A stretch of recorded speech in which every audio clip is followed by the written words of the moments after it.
Hey, we're back at it again. You can dress us up, but you can't take us out. There we go. So that's where we are. Last time we were up here, this is the house that we got some scrap out of, the one right in the middle of the screen. You can see the Triton just there on the right. The house is right there. So we're just, for Mr. Cox here, we're just doing an inspection of the farm, making sure it's all up to speed. So everything's all right, Ben? Good to hear. So, Ben's the policeman here, so he looks after it. Got to look after your mates in the bush.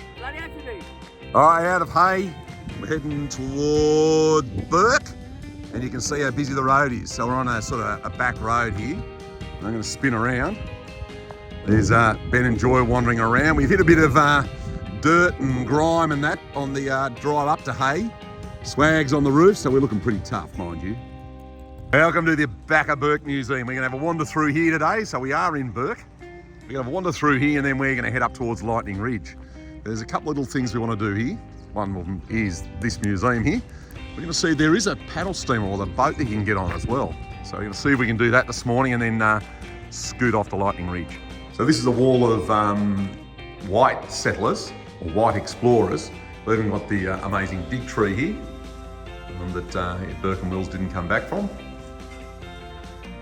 And search for the inland sea. So because we're heading up to Lightning Ridge, underneath us right now is the Great Artesian Basin. So we'll be swimming in that water when we get to Lightning Ridge because it comes up and it's all nice and warm. Here Ben's playing Failer Boy! Go Failer! Oh, he's turned it off. So you're actually driving it? There you go.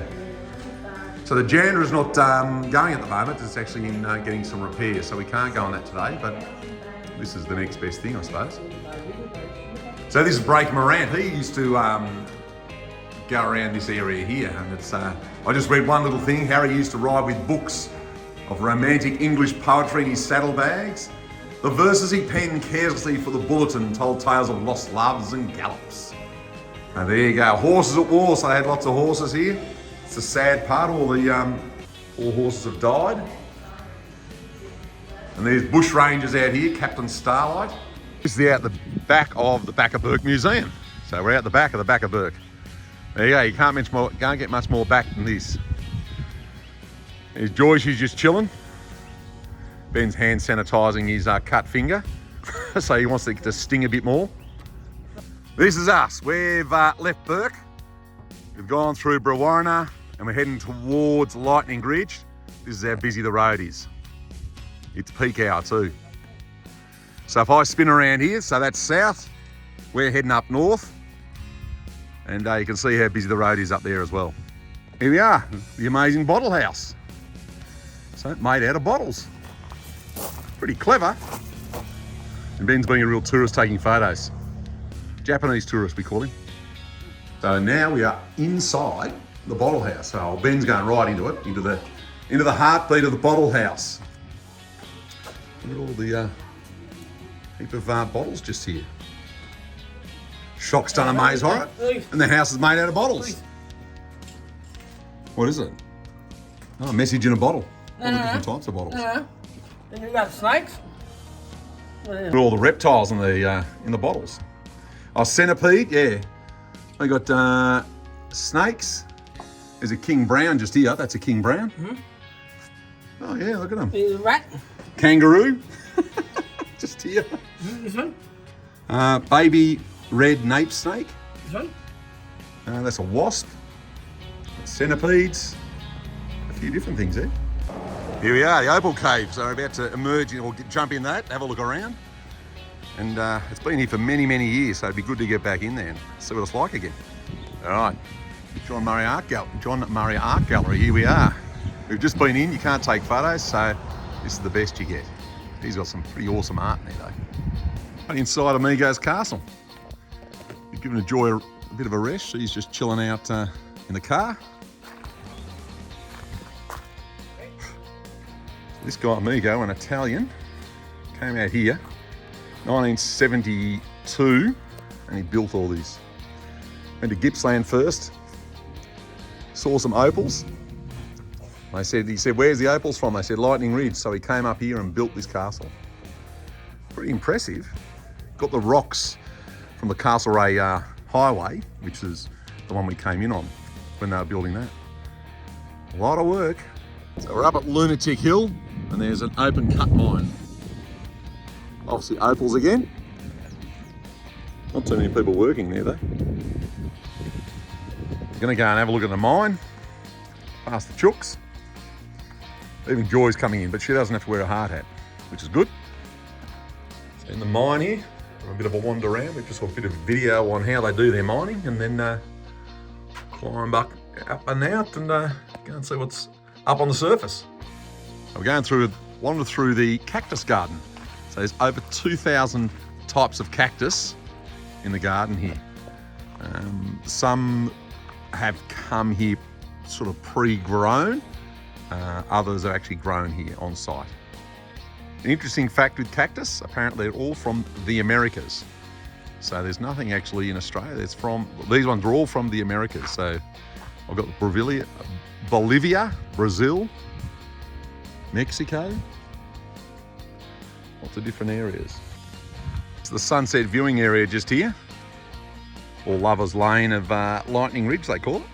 Well, no, I just made that bit up, but it sounds good anyway. Now the story goes that you're not meant to camp up at this lookout here, but some years ago people did, and they built this maze.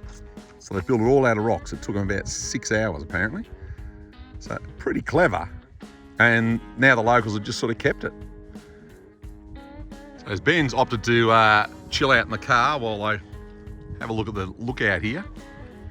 But yeah, so he's relaxing on the hill. He's got a pretty good view up there anyway. So I'm gonna go across to this another bottle house just over here and have a look at that. I'm inside a house and it's made with bottles and cans. Don't know what the cans are from because you can't actually see the writing, but the bottles look pretty ornate. And a whole lot of cans. Really amazing. This is just near the lookout, like I said. Really, really ornate. Fantastic. So here's a bit of a safety hint for Lightning Ridge. Don't fall down the shafts because they'll never get you back out again. Apparently it's a great way to hide a body. So I've been told. Someone falls down there accidentally on purpose and they fill it full of lime. And there you are, body's gone apparently. Ben's birthday night and we got steak and Joy's not letting the steak drop to the ground real quick. He's thrown about 5 pieces and she's caught every one of them. Oh, she's missed that one though. A bad throw. We'll put that down to a bad throw.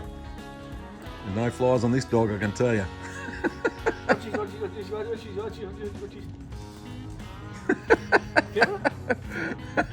Look at her go. She's dying of starvation, you can tell. So now we're inside the RFDS base in Dubbo. There's actually screens here. Hopefully my camera can pick them up. This screen on the far right is a live shot of the bases. It's swapping between Dubbo and Broken Hill. And they're, live cams in those areas. And then this one on our left here, that's a live cam of one of the aircraft landing. I had up on the screen before where all the aircraft were, actually on that one right in front of us, exactly where all the aircraft were that were up in the air right now. So they've got some pretty clever technology. Now this RFDS base Dubbo, it covers Tassie, Victoria, New South Wales, parts of Queensland and parts of SA. So it's got a pretty big area that it covers. So yeah, the blue Australia there, that's got all the planes up in the sky right now. Down the right-hand side is the aircraft names.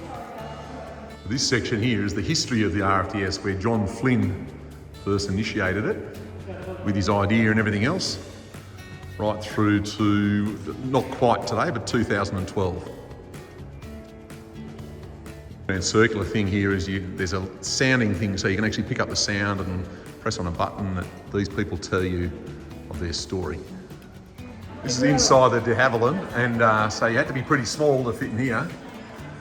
And then you got a seat there that the nurse or doctor would be in. Sorry, I went a little bit blurry there, but that's the way it is. Then the pilot's sitting in there. I don't reckon you'd fit in there, Ben.